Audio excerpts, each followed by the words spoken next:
여러분 안녕하세요. 어서와 충남 온라인학교 고등학교 음악 수업을 하게 된 음악교사 문현주입니다. 등교일이 가까워지고 있고 온라인 강의도 슬슬 지루해지기 시작했을 텐데요. 여러분들 조금만 참고 힘내면 학교에서 친구들과 수다 떨 수 있는 날이 곧 돌아올 것입니다. 오늘부터 선생님과 4차시 동안 서양 음악 감상 시간을 갖도록 하겠습니다. 서양 음악이라고 하면 팝, R&B, 힙합 등 종류가 다양할 텐데요. 선생님과는 클래식 감상을 하도록 하겠습니다. 여러분들은 클래식이라고 하면 고리타분하고 어려운 음악이라고 생각할지 모르는데요. 우리 주위에 많은 클래식들이 활용되고 있습니다. 예를 들어볼까요? 한 예능에서 개그맨이 자동차 후진을 할 때 입으로 이런 소리를 냈습니다. 띠리리리리리리리. 많이 들어봤던 음악이죠? 이 곡의 원곡은 베토벤의 엘리제를 위하여입니다. 또 다른 예능에서는 아이가 손을 휘저을 때 이런 BGM이 삽입되었는데요. 빰빰빰빰. 네, 이 곡의 원곡은 베토벤 교향곡 5번 운명입니다. 얼마 전 또 다른 예능에서 유재석 씨가 유로페우스가 되어서 베토벤의 가곡 이히리베디를 하프로 연주했던 적이 있습니다.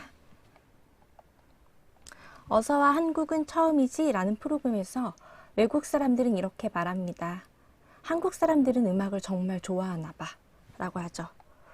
냉장고 문을 열어도 음악, 지하철을 환승할 때도 음악, 고속도로 휴게소, 화장실을 가도 음악입니다. 이렇게 생활 속에서 다양한 클래식이 활용되고 있는데요. 여러분들이 들어봤을 법한 음악을 통해 서양 음악의 클래식에 가까워지길 희망합니다. 자, 선생님 수업에서는 중간중간 QR코드를 검색해야 돼서 핸드폰이 필요한데요. 옆에 핸드폰을 가까이 두고 시작할까요? 자, 생방송으로 진행되니 수업 중간중간 궁금한 점은 댓글로 달아주시면 선생님이 답변을 해주도록 하겠습니다. 자, 핸드폰을 꺼내서 QR코드로 광고 한 편을 보시겠습니다. 이 광고의 BGM으로 음악이 사용되었는데요. 많이 들어봤지만 작곡과 곡 제목은 잘 모르지 않을까요? 자, 광고에 사용된 음악은 어느 작곡가의 어느 곡일까요? 정답을 아는 친구들은 댓글로 달아주세요. 자, 1분 정도 되는 광고여서 끝까지 다 안 봐도 되는데요. 선생님이 답을 말을 할까요? 네, 정답은 바흐의 무반주 첼로 모음곡 프렐류드입니다. 자, 다음 광고도 한번 보시겠습니다. 이 곡도 들어봤을 법한 곡인데요. 음색이 조금 다르죠? 정답은 하이든의 트럼펫 협주곡 3악장입니다. 하이든이 그 당시 개량된 트럼펫을 가지고 있는 친구를 위해 작곡했다고 알려져 있습니다. 세 번째 광고도 한번 볼까요? 재미있는 광고 상황만 보지 말고 음악을 집중해서 들어주면 좋겠습니다. 자, 정답을 아는 친구들은 댓글로 달아주세요.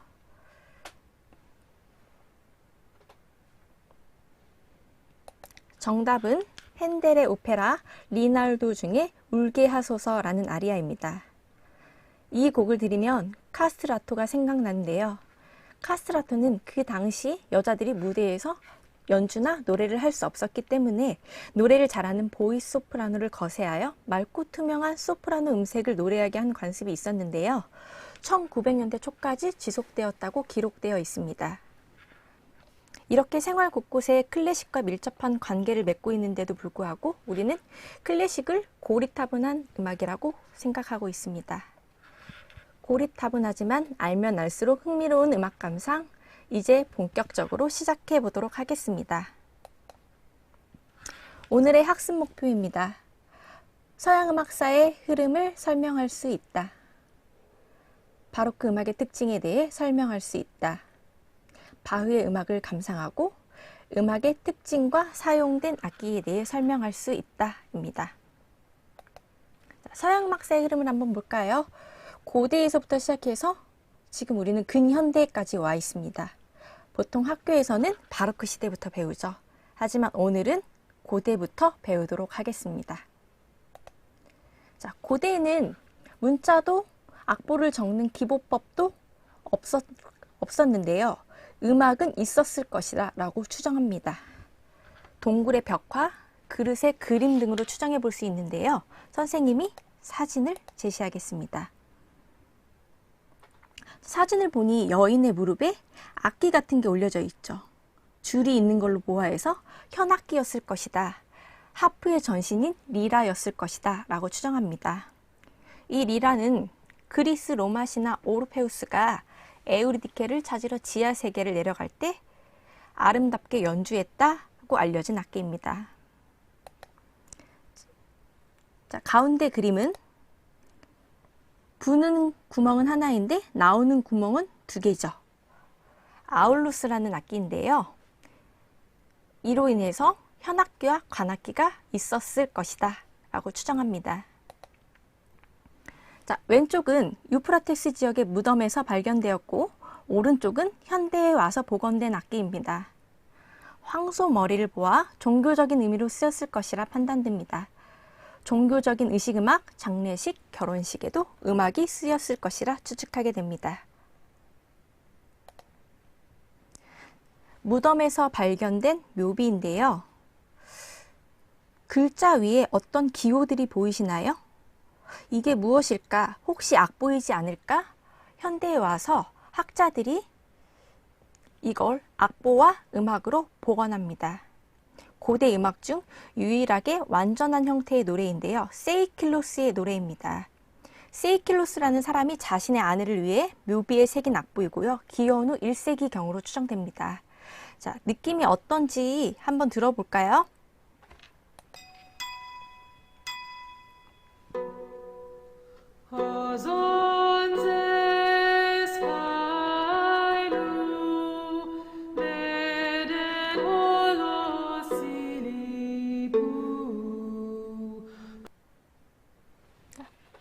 선생님이 아주 짧게 들려줬죠. 선생님의 느낌은, 선생님은 고대 음악이라고 하면 가운데 모닥불을 피고 사람들이 뱅글뱅글 둘러서 노래하고 춤추고 악기 같은 걸 두드리고 먹고 마시고 즐기는 걸 상상했었는데요. 선생님은 고대 시대를 원시 시대와 같다는 그 편견을 가지고 있었던 것 같습니다. 이 음악을 통해서 편견을 깰 수 있었습니다. 자, 고대가 지나 중세가 왔습니다. 중세 천년은 암흑의 시기이죠. 카톨릭이 지배하고 교회를 중심으로 살 수밖에 없었기 때문에 교회 음악이 발달하였습니다. 교회 음악이 발달하고 하느님이 주신 최고의 악기는 목소리죠. 그렇기 때문에 성악 음악이 발달할 수밖에 없었습니다. 교회 음악과 성악 음악은 성가죠. 그래서 그레고리오 성가가 전해지고 있는데요. 한번 감상해 보도록 하겠습니다.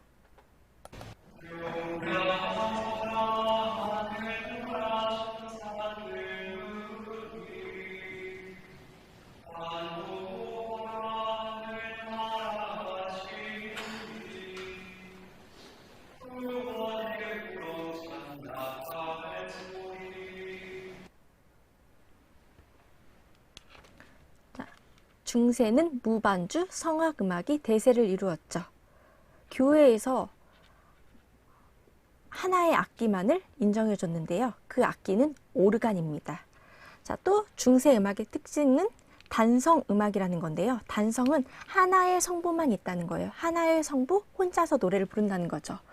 단성음악이 오르간으로 바뀐다고 쓰여 있는데요. 하나의 성부에서 이제 곧 여러 성부가 나오게 되는데요. 이 여러 가지 성부가 나오는 다성음악의 가교 역할을 하는 게 오르가눔입니다. 단성음악을 노래 부르는 것을 오르가눔이 같이 따라하거나 혹은 단성음악의 멜로디를 받쳐주는 역할을 하는 게 오르가눔이죠. 자, 중세 천년을 지나 르네상스 시대가 왔습니다. 르네상스는 고대 그리스로 돌아가자는 움직임입니다. 우리가 인간인데 왜 신을 중심으로 살아야 되느냐? 고대 그리스와 로마의 가치와 이상, 지식을 복원하자는 움직임이죠. 이때 가장 중요한 건 악보 인쇄술의 발달입니다. 인쇄는 음악을 보다 많은 사람들이 접할 수 있도록 하였고 음악을 읽고 이해하는 문해 능력을 성장시켰습니다. 아무래도 손으로 쓰는 필사본보다는 인쇄본이 일관성과 정확성을 가지고 있었기 때문에 이게 바로 혁신인 거죠. 자, 이렇게 악보를 주고 받고 판매할 수 있게 되면서부터 아마추어 음악가들에게 활동할 수 있는 기회가 많아졌습니다. 아마추어 음악가들은 친구나 가족들과 즐기기 위한 음악으로 만들었고 이 악보를 사고 팔았는데요. 이는 세속 음악 발달에 기여합니다. 르네상스는 역시 기악 음악이 시작되는 해이기도 하는데요. 그렇다고 해서 성악 음악보다 기악 음악이 많이 더 발달됐다는 건 아닙니다. 자, 중세는 단성 음악 하나의 성부였는데 르네상스 시대는 이제 다성 음악으로 넘어가죠. 다성 음악이란 2개 이상의 독립적인 가락이 대조와 조화를 이루면서 진행되도록 조직되는 악곡 형태입니다. 르네상스의 음악도 한번 감상해 보도록 하겠습니다.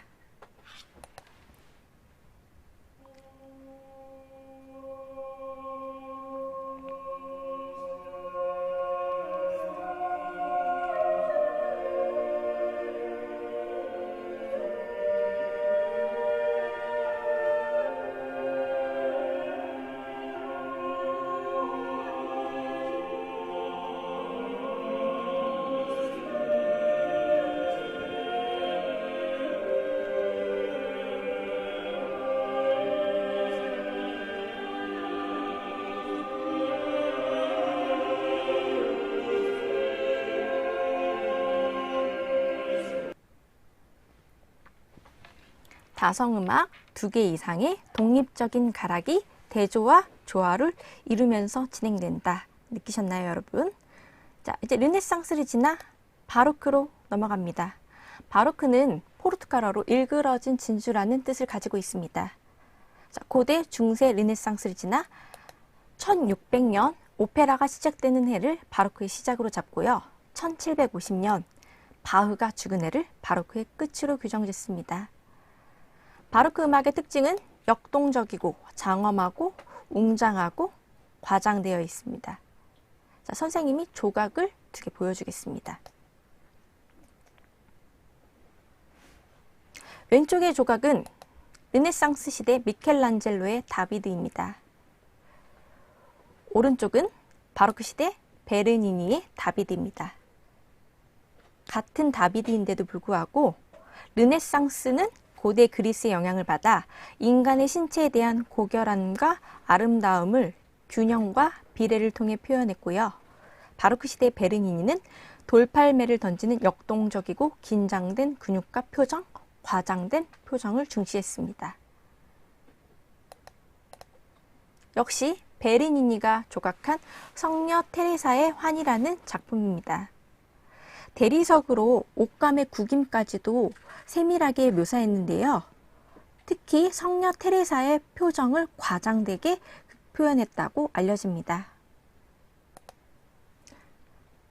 오른쪽은 바티칸에 있는 성 베드로 성당과 광장입니다. 성 베드로 성당은 르네상스 시대에 시작하여 바로크 시대에 끝이 났는데요. 이 광장은 옆에 조각을 한 베르니니가 천국의 열쇠를 모양으로 해서 설계하였다고 알려지고 있습니다.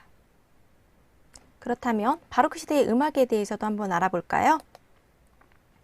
바로크 시대의 음악의 특징은 첫 번째로 장조와 단조의 체계가 확립되었다. 우리가 알고 있는 다장조, 사장조, 라단조의 체계가 확립되었습니다. 그 전에는 교회 선법을 사용했었는데요. 그래서 우리가 학교에서 바로크 시대를 먼저 배우는 이유이죠. 또 악기가 개량되기 시작하면서부터 기악 음악이 급속도로 발달하기 시작하였고 대위법, 바흐에 의해서 다성음악을 절정에 끌어올렸다고 평가받는 대위법, 그 다음에 오페라와 오라토리오 등의 극음악이 발전하였다. 이거는 다음 시간 핸델의 음악을 통해서 알아보도록 하겠습니다. 통주 저음과 즉흥 연주 역시 다음 시간 파헬벨의 악곡을 통해서 알아보도록 하겠습니다. 자, 그렇다면 바흐에 대해서 알아볼까요? 자, 바흐는 1685년 독일에서 태어났습니다. 선생님이 아까 1750년 바흐가 죽은 해를 바로크의 끝으로 규정한다고 했죠. 바흐는 2명의 아내와 20명의 자식을 먹여 살리기 위해 개미처럼 일을 했다고 알려져 있는데요. 그 당시에 인류 작곡가는 아니었지만 연봉을 협상할 정도의 실력은 갖추고 있었다고 알려져 있습니다. 바흐 사흐의 자식들의 노력에도 잊혀져 가고 있었는데 19세기 멘델스존이라는 작곡가에 의해 부활하기도 했죠. 자, 음악의 아버지라는 별칭을 붙습니다. 바흐는 음악의 아버지, 핸델은 음악의 어머니. 학생들이 선생님 그럼 핸델은 여자인가요? 라는 질문을 수도 없이 많이 하는데요. 바흐와 핸델은 둘 다 남자입니다. 자, 아버지, 어머니 없이 태어난 자식이 있을까요? 없겠죠. 그렇기 때문에 바흐와 핸델이 음악의 토대를 만들어놔서 후에 작곡가들이 아름다운 음악을 작곡할 수 있었다 하여 음악의 아버지, 음악의 어머니라는 별칭으로 불러줍니다. 자, 대위법을 완성했다고 하고요.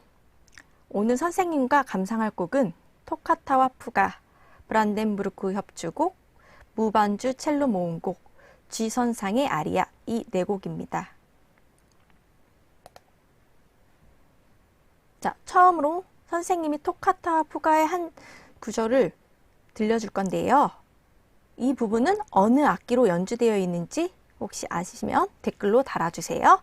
자, 첫 번째 파이프 오르간, 그다음 오른쪽에 있는 건 챈발로, 가운데 있는 건 피아노입니다. 음악을 한번 들어보도록 하겠습니다.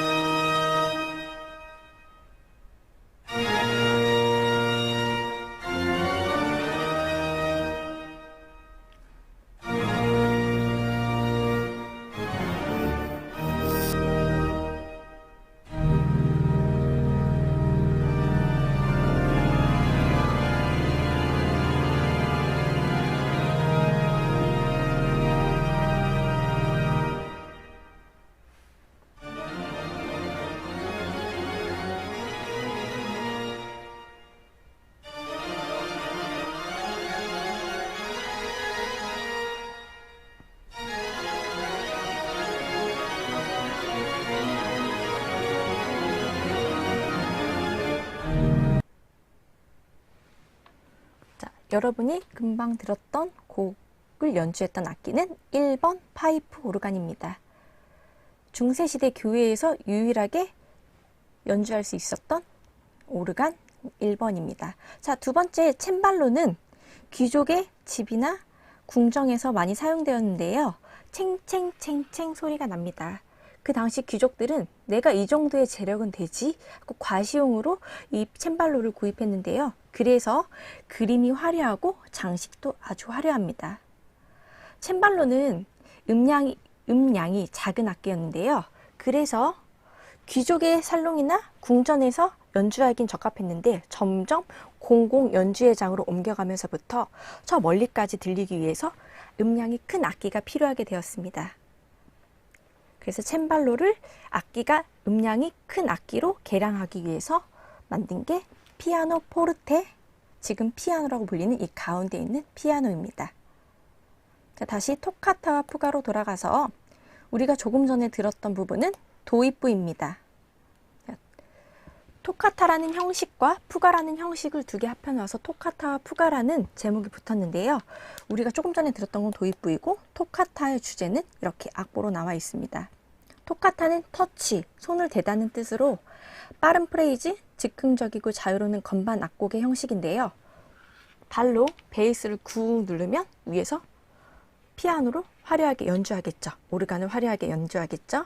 즉흥 연주, 아까 바로크 시대의 음악 특징이었죠. 푸가는 도주하다는 뜻으로 하나의 주제가 한 성부에서 제시되고 다른 성부로 옮겨가면 다른 선율이 그것을 뒤쫓아가며 모방하고 반복하면서 악곡 전체를 구성합니다. 자, 선생님 설명이 너무 어렵죠? 푸가는 주제가 나오면 다른 성부에서 바로 똑같이 응답이 나온다는 거죠. 주제와 응답이 나오는 형식, 이게 바로 푸가입니다. 바흐에 의해서 정점을 이루었고요. 아까 대위법이 특징이었죠? 대위법적 모방 원리에 의한 다성 음악의 형식입니다. 이렇게 두 개의 악곡 형식을 붙여놓고 제목을 지었는데요. 환상곡을 붙여놓으면 환상곡과 푸가, 전주곡을 붙여놓으면 전주곡과 푸가, 파스칼리아를 붙여놓으면 파사칼리아와 푸가 등등이 이름을 붙일 수 있습니다. 자, 여기서 가장 중요한 건 푸가인데요. 푸가는 아까 선생님이 주제가 나오면 다른 성부에서 응답이 나온다고 했어요. 주제, 응답, 또 경과구를 거쳐서 주제, 응답, 주제, 응답이 반복되는 게 푸가의 형식인데요. 악보와 함께 연주 장면을 잠깐 보겠습니다.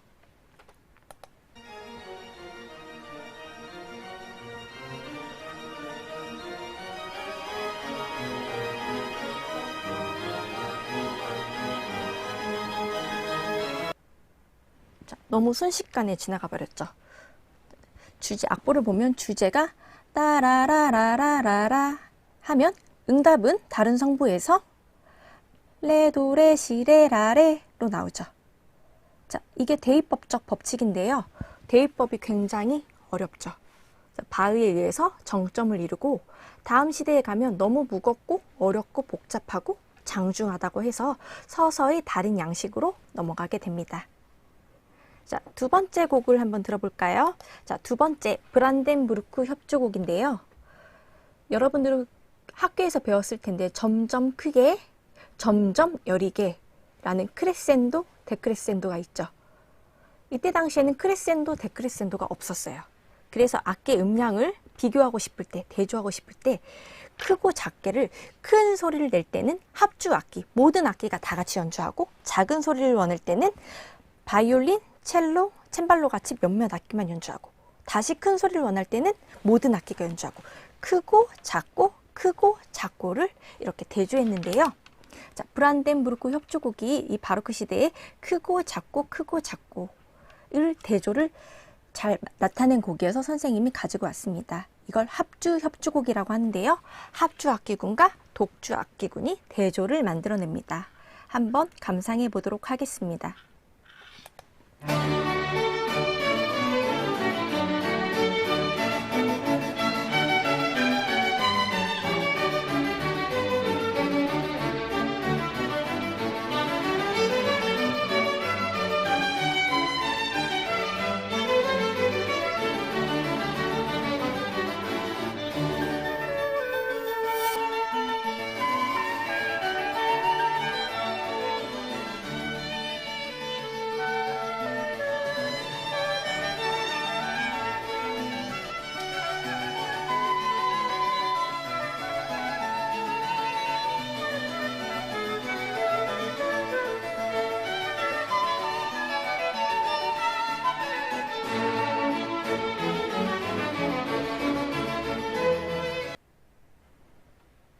자, 여러분, 큰 소리와 작은 소리의 대조 느껴지셨나요? 큰 소리를 낼 때는 모두 다 같이 연주하고 작은 소리를 낼 때는 플룻과 바이올린, 챈발로만 연주를 했죠. 선생님이 지금 아까부터 대조라는 말을 많이 사용하는데요. 대조는 바로크 기악음악의 개념입니다.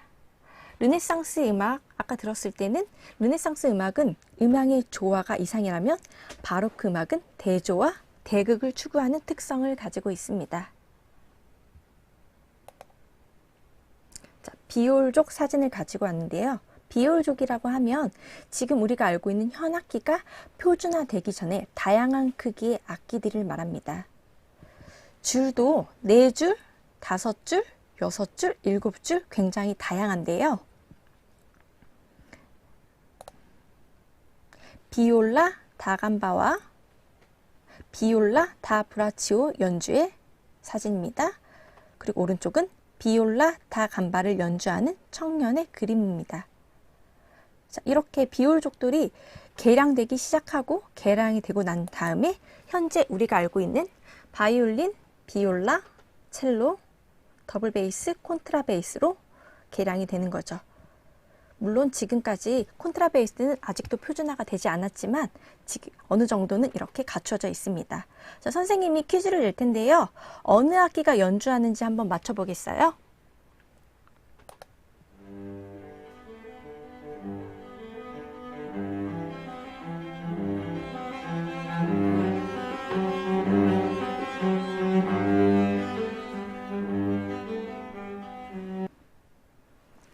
자, 어느 악기가 연주했을까요? 정답은 첼로입니다. 자, 두 번째요.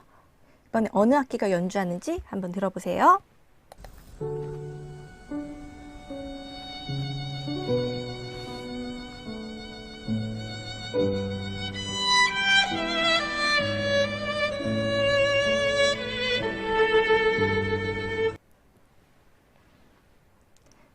자, 정답은 바이올린입니다. 세 번째, 우리가 첫 번째 퀴즈에서도 들었던 곡인데요. 무반주 첼로 모음곡입니다. 오른쪽은 첼로인데요. 첼로가 개량되기 전 악기는 비올라 다감바입니다. 비올라 다감바와 첼로의 차이를 비교하면 비올라 다감바는 6줄이죠. 첼로는 4줄이고요. 그 다음에 첼로는 맨 밑에 엔드핀이 있는데 비올라 다감바에는 엔드핀이 없습니다. 무릎 사이에 악기를 끼고 연주를 했던 거죠. 또 비올라 다감바는 뒷판이 평평하고요. 첼로는 뒷판이 볼록해서 울림통 역할을 합니다. 아까 퀴즈에서도 들었던 바흐의 무반주 첼로 모음곡 중 프렐류드 한번 감상해 보도록 하겠습니다.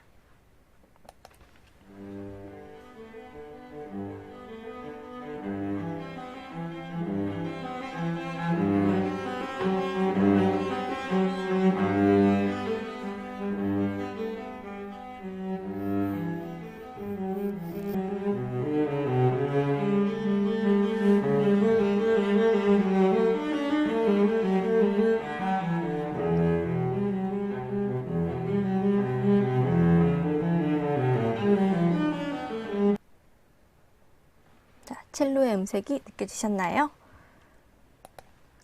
네 번째, G선상의 아리아라는 곡입니다. 선생님이 제시한 사진 왼쪽은 르네상스 피들이라는 악기입니다. 이 르네상스 피들이 비올족을 거쳐서 바이올린으로 개량이 되었죠. 바이올린이 발명된 계기는 에라스모라는 이름의 안장 제작자가 양의 창자를 말려두고 있을 때 널어둔 양의 창자 사이로 소리가 나는 것을 듣고 거기에서 영감을 받아 바이올린의 전신인 르네상스 피들이라는 악기를 만들었는데 이것을 개량하고 발전시킨 게 바이올린입니다. 이 업적을 기려 에라스모는 모든 바이올린 현 제작자들의 수호신으로 추대되었는데요. 혹시 여러분들 연주자들이 나와서 아마티, 과르네리, 스트라드바리라는 그 고가의 악기를 구경시켜주는 연주하는 장면을 보셨는지 모르겠어요. 그 악기들은 르네상스부터 바로크 시대에 이때 만들어진 악기입니다.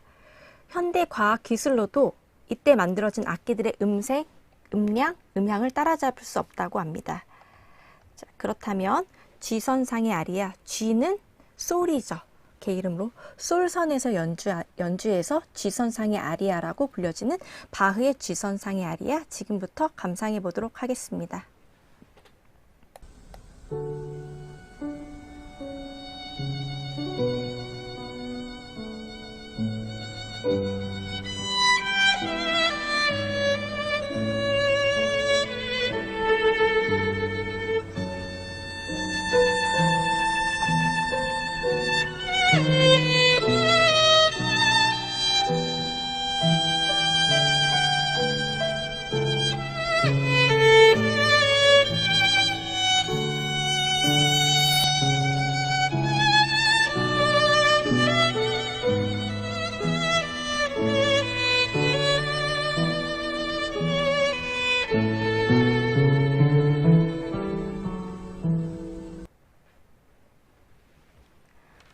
보건복지부의 금연 광고에도 쓰였고요. 드라마 하얀 거탑에도 쓰였다고 합니다. 여러분들에게 익숙한 선율이었길 바랍니다. 자, 첫 번째 QR코드는 첫 번째 1번 퀴즈에 나왔던 곡이고요. 무반주 첼로 모음곡 중에 프렐류드. 두 번째는 금방 들었던 G선상의 아리아를 BGM으로 사용한 광고입니다. 여러분 핸드폰을 들어서 QR코드를 검색해서 한번 광고를 봐주시겠어요? G선상의 아리아는 바이올린 음색이 아니고 휘파람으로 부는 노래가 나오겠죠?